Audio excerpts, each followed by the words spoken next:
seraient les risques liés à la formulation de sa raison d'être? Le fait de publier une raison d'être la rend opposable et donc soulève forcément la problématique de la compréhension par les différentes parties prenantes. Tout d'abord par les salariés de l'entreprise.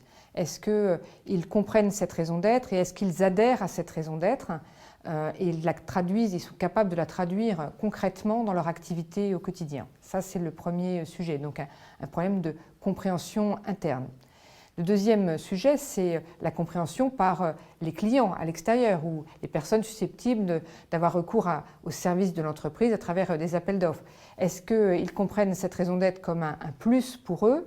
Et s'ils le comprennent comme un plus, ils vont vouloir savoir comment elle se traduit concrètement. Donc finalement, le problème auquel on peut s'exposer est un risque d'image si les personnes de l'extérieur ont l'impression qu'on a affiché une raison d'être qui n'est pas complètement traduite dans les faits. D'où l'importance de bien traduire cette raison d'être après par des actes concrets que l'on est capable de rendre également opposables.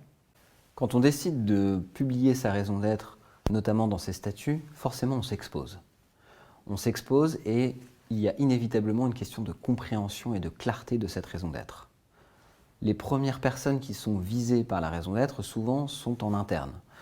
Donc il est important que la raison d'être soit compréhensible et clair pour les collaborateurs, qu'ils se disent à quoi ça sert cette raison d'être, comment est-ce que cela va influencer mon quotidien. Également, il faut que ce soit compréhensible par les clients, par les fournisseurs et inévitablement pour les actionnaires, notamment quand ils sont à l'extérieur de l'entreprise. C'est important d'avoir cela à l'esprit parce qu'une raison d'être qui n'est pas comprise ou qui n'est pas claire peut créer des incompréhensions et potentiellement des conflits ou des désalignements. Deuxième point, c'est que quand on décide de publier sa raison d'être, finalement, on crée une opposabilité de la raison d'être.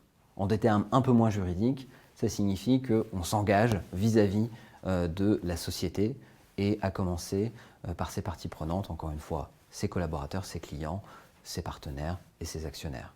De fait, il faut une cohérence entre la raison d'être et les actions de l'entreprise.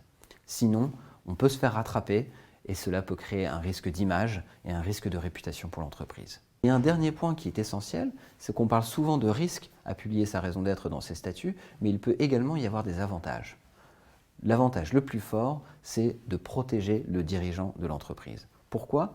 Parce qu'un actionnaire pourrait être tenté d'orienter l'entreprise dans une direction qui va à l'encontre de sa raison d'être, que ce soit vers des marchés plus porteurs, ou que ce soit lui demander de réduire les coûts avec des approvisionnements qui sont peut-être moins durables ou moins éthiques. Et donc de fait, le dirigeant peut dire non, ceci n'est pas en cohérence avec ma raison d'être. Donc il y a également la possibilité, avec la publication de sa raison d'être, de se protéger.